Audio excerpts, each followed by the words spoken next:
ناظرین، drama serial راہ جنوں کی نیکسٹ ایپیسوڈ میں دکھایا جائے گا کہ فہد کو اغوا تو کاشان نے کیا تھا، اور چونکہ وہ مہر کو بہت زیادہ پسند کرتا ہے، اس کا خیال تھا کہ جب بارات نہیں جائے گی مہر کے گھر تو وہ عین موقع پر پہنچ جائے گا اور مہر کے پیرنٹس اپنی بدنامی کے ڈر سے چاروں ناچار مہر کا نکاح کاشان سے کر دیں گے، اور اس طرح اسے اپنی محبت بھی مل جائے گی اور شبریز سے اپنی بے عزتی کا بدلہ بھی پورا ہو جائے گا۔ اب شبریز تو ہاسپٹل میں اپنی زندگی اور موت کی جنگ لڑ رہا ہے، لیکن مہر کے گھر والے یہی سمجھیں گے کہ فہد کو کسی اور نے نہیں بلکہ شبریز نے اغوا کیا ہے۔ مہر کی بارات نہ آنے پر مہر کے پیرنٹس تو بہت ہی زیادہ پریشان ہو جائیں گے کہ خاندان والوں کو اور باقی جاننے والوں کو کیا منہ دکھائیں گے۔ اب ان کو ایک ہی راستہ نظر آئے گا کہ وہ اپنی چھوٹی بیٹی زارا کے منگیتر عثمان کے ساتھ مہر کا نکاح کر دیں، کیونکہ اس وقت وہی ہیں جو ان کے کام آ سکتے ہیں، کیونکہ وہ ان کے قریبی رشتہ دار بھی ہیں۔ مہر کے فادر اپنی آپا اور عثمان کے سامنے ہاتھ جوڑ دیں گے کہ اگر عثمان کا نکاح اس وقت مہر سے کر دیا جائے تو میری عزت بچ سکتی ہے۔ عثمان تو اس چیز کے لیے بالکل بھی راضی نہیں ہے، کیونکہ وہ تو زارا سے محبت کرتا ہے، اور زارا بھی جب یہ سنے گی تو وہ بھی تڑپ جائے گی اور مہر کی بہت زیادہ بے عزتی کرے گی کہ تمہاری وجہ سے اور تمہارے اس عاشق کی وجہ سے میری زندگی برباد ہو رہی ہے۔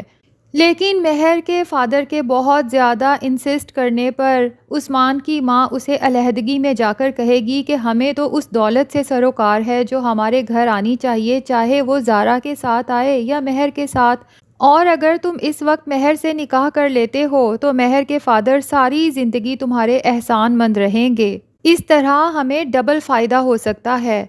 تو عثمان بھی دولت کی لالچ میں آ کر اپنی محبت تو بھول ہی جاتا ہے اور مہر سے نکاح کی حامی بھر لیتا ہے۔ اب مہر جب رخصت ہو کر عثمان کے گھر جائے گی تو عثمان اور اس کی ماں کا رویہ تو اس کے ساتھ بہت ہی برا ہوگا اور اس کو بات بات پر طعنے دیں گے، اور ایک دن مہر ان دونوں کی یہ بات بھی سن لے گی جب عثمان اپنی ماں سے کہہ رہا ہوگا کہ وہ دولت کہاں ہے جس کی وجہ سے آپ نے اس مصیبت کو میرے سر پہ لا کے مسلط کر دیا۔ تو مہر کو یہ بھی پتہ چل جائے گا کہ عثمان ایک لالچی آدمی ہے جس نے دولت کی لالچ میں اپنی محبت کو قربان کر کے مجھ سے شادی کی۔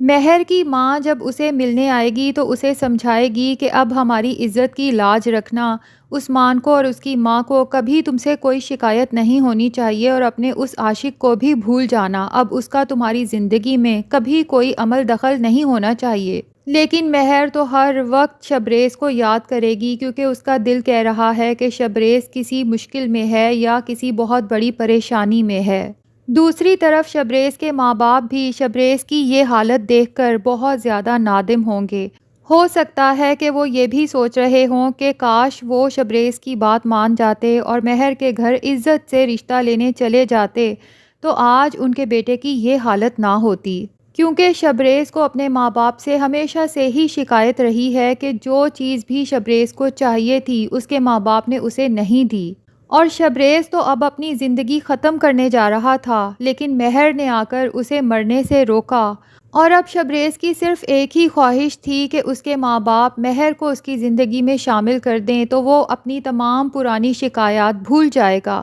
لیکن شبریز کی ماں کسی طور بھی ایک غریب گھر کی لڑکی اپنی بہو بنانے کے لیے راضی نہیں تھی، بلکہ وہ ایک امیر گھر کی لڑکی سے شبریز کا رشتہ کرنا چاہتی تھی تاکہ ان کے کاروباری معاملات بھی مزید بہتر ہو سکیں۔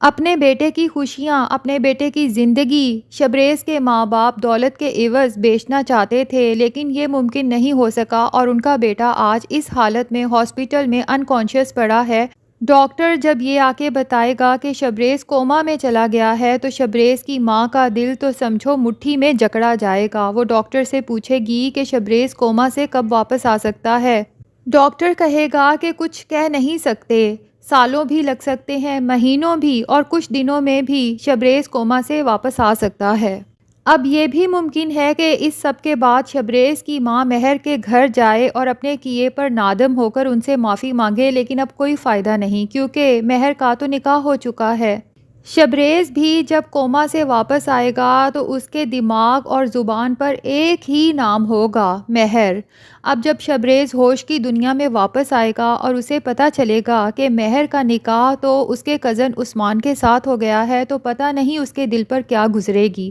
وہ تو صرف زندہ ہی اس لیے تھا کہ مہر اس کی زندگی میں ایک خوشی کی کرن ہے۔ جب اسے پتہ چلے گا کہ وہ چھن گئی ہے تو وہ تو پہلے بھی سوسائڈ کرنے جا رہا تھا۔ ہو سکتا ہے شبریز پھر سے اپنی زندگی لینے کی کوشش کرے، یا یہ بھی ہو سکتا ہے کہ وہ عثمان کو ہی تھریٹ کرے کہ وہ مہر کو طلاق دے دے تاکہ شبریز اس سے شادی کر سکے۔ اور دوسری طرف جب مہر کے پیرنٹس کو یہ پتہ چلے گا کہ شبریز تو اتنے عرصے سے ہاسپٹل میں انکانشیس پڑا تھا اور فہد کو اغوا کرنے والا شبریز نہیں بلکہ اس کا کزن کاشان تھا، تو شاید وہ اپنے کیے پر نادم ہوں کہ انہوں نے جلد بازی میں کتنا غلط سوچا اور غلط فیصلہ کر دیا اور اپنی بیٹی کی زندگی بھی برباد کر دی۔ تو ناظرین، ڈرامہ تو کافی انٹرسٹنگ ہوتا جا رہا ہے۔ اگر آپ اس ڈرامہ کے تمام اپڈیٹس دیکھنا چاہتے ہیں تو جلدی سے اس چینل فاطمہ ارائیں کو سبسکرائب کر کے بیل آئیکن پر کلک کر دیں۔